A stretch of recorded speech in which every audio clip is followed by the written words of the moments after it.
구독과 좋아요는 채널 운영에 큰 힘이 됩니다.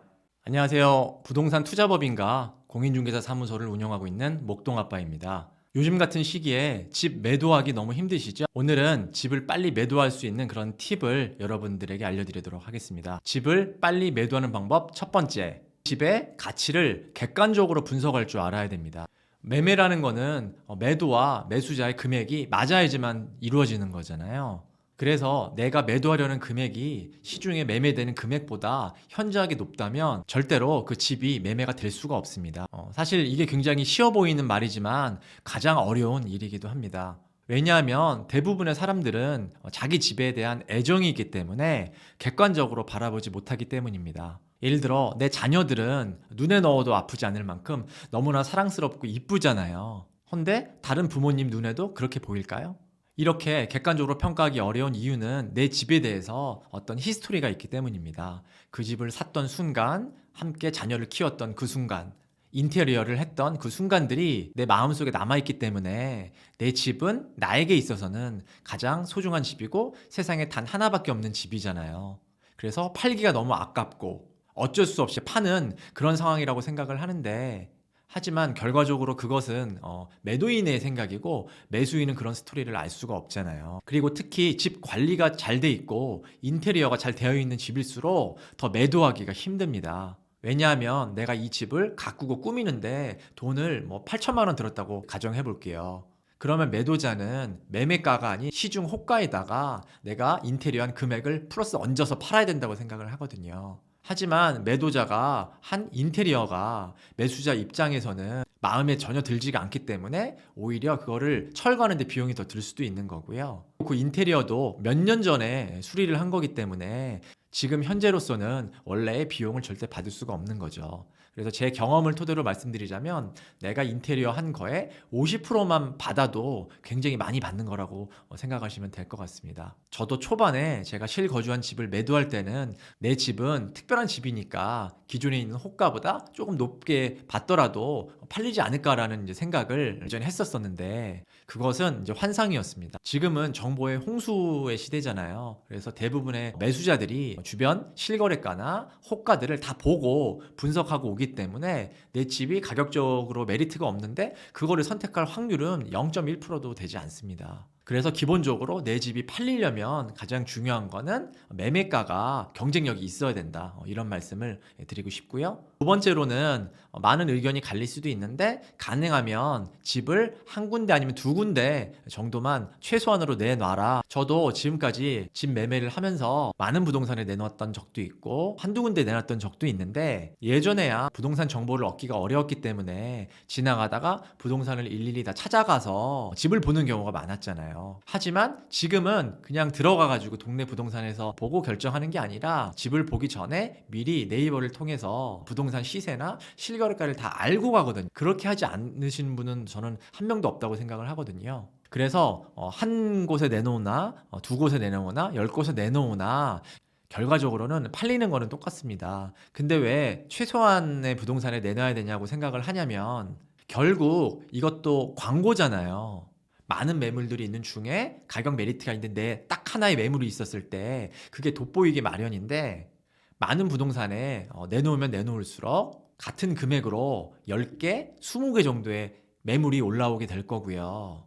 그리고 기존 부동산에서는 그러한 글들이 광고기 때문에 지우지도 않습니다. 그러니까 점점점 누적돼 가지고 물건을 하나 내놨을 뿐인데 한 2, 30개 정도 풀린 느낌이 들거든요. 또 부동산에 따라서 층을 오픈하는 그런 부동산이 있고 층을 오픈하지 않는 부동산이 있는데, 그랬을 경우는 이게 같은 매물인지 판단하기가 매수자 입장에서는 어렵습니다.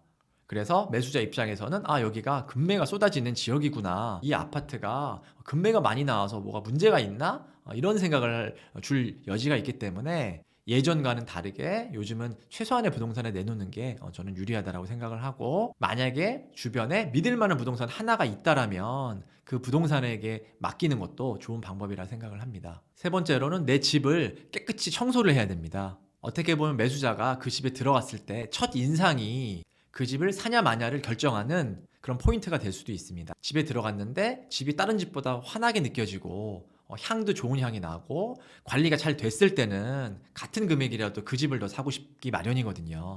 그리고 베란다 같은 데 가보면 결로가 있어가지고 곰팡이가 생길 수도 있잖아요. 그래서 절대적으로 매도자는 청소를 하고 곰팡이 제거를 하고 페인트 칠을 하고 그런 상태에서 집을 보여줘야 됩니다. 의외로 이 결로에 대해서 신경을 쓰시는 분들이 굉장히 많으시거든요. 네 번째로는 집을 보러 왔을 때 매도자는 가능하면 좋은 인상을 보여줘야 된다는 겁니다. 상당수의 매수자들은 이 집을 볼 때 왜 이 집을 이렇게 저렴하게 내놨냐라고 물어보는 경우가 있거든요. 혹시 이 집에서 안 좋은 일이 있었나? 우환이 있었나? 잘 안 풀려가지고 내놓는 건가? 이렇게 생각하시는 분들이 꽤 있으세요. 그래서 이왕이면 일이 잘 풀려서 내놓은 집, 뭔가 좋은 기운이 있는 집을 사길 원하거든요. 근데 그런 것을 어떻게 평가를 하냐면 집을 보러 갔을 때 매도자의 표정이나 얼굴이나 이런 걸 보면서 간접적으로 이제 파악을 할 수 있습니다. 매도자가 표정이 밝고 긍정적이고 좋은 인상을 풍겼을 때 매수자도 이 집이 좋은 기운이 있고 잘 풀릴 것 같은 그런 생각을 가질 수가 있거든요. 그래서 매도자는 집을 보러 왔을 때 최대한 좋은 인상으로 집을 보여줄 필요가 있습니다. 다섯 번째는 공실은 웬만하면 피하라입니다. 특히 구축 아파트일수록 더 그런 건데요. 제가 지금까지 많은 집을 봤는데 가구나 여러 가지 인테리어가 돼 있고 집기가 차 있는 집들은 뭔가 좀 따뜻하고 이런 느낌이 좀 들어요. 헌데 집 상태가 아무리 좋아도 공실이면 왠지 허하고 뭔가 어두운 느낌이 많이 납니다.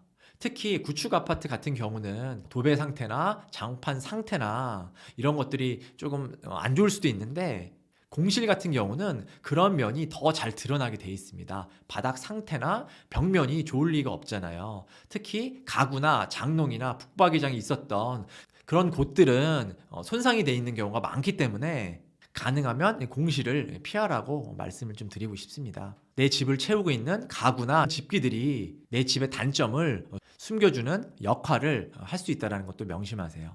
여섯 번째는 세입자 분들에게 적절한 보상을 해라입니다. 이 이야기는 특히 세를 끼고 집을 매매하는 경우를 말씀드리는 건데요. 어떤 집을 파는 매도가에 세입자가 적극적으로 도와주냐 도와주지 않냐는 크나큰 영향을 미칩니다. 아무리 좋은 집이 있어도 세입자가 너무 까다로워서 집을 보기 어렵다면 10명 볼 거를 2명밖에 못 보게 되거든요. 그만큼 계약이 될 확률이 낮습니다. 세입자 입장에서 보면 당연한 게 내가 지금 계약 기간 동안 전세를 살고 있는데 자꾸 집을 보여줘라 마라 그러면 내 사생활이 침해되는 것 같고 기분이 좋을 사람이 어디 있습니까? 나에게 득이 되는 게 하나도 없는데요. 그래서 저 같은 경우는 세입자를 끼고 매도를 하는 경우에는 절대적으로 세입자분들에게 보상을 해드립니다. 만약에 이 집을 보여드렸는데 그분이 계약을 하시면 제가 200~300 정도의 비용을 추가로 드리도록 하겠습니다. 이런 식으로 만약에 보상을 해드리면 그 세입자분들이 엄청 적극적으로 변합니다. 그래서 집도 적극적으로 보여주게 되고 집을 보러 왔을 때 이 집 어때요? 라고 물어볼 수도 있잖아요. 그랬을 때 이 집 너무 좋고 살기 좋아요. 따뜻해요. 문제 없어요. 라고 대답을 해줄 수도 있습니다. 왜냐하면 그 200~300을 받을 수도 있기 때문입니다. 그래서 그런 작은 돈 아끼려고 더 큰 손해보지 마시고 세입자분의 입장을 이해하고 도움을 적극적으로 받아야 됩니다. 제가 지금까지 투자했던 집을 매도하는 경험과 공인중개를 통한 경험을 여러분께 말씀드렸는데요. 서울 수도권 집 매수, 매도 원하시는 분 있으시면 아래 댓글 보시면 상담 안내 받으실 수 있습니다. 지금까지 목동아빠였습니다. 감사합니다.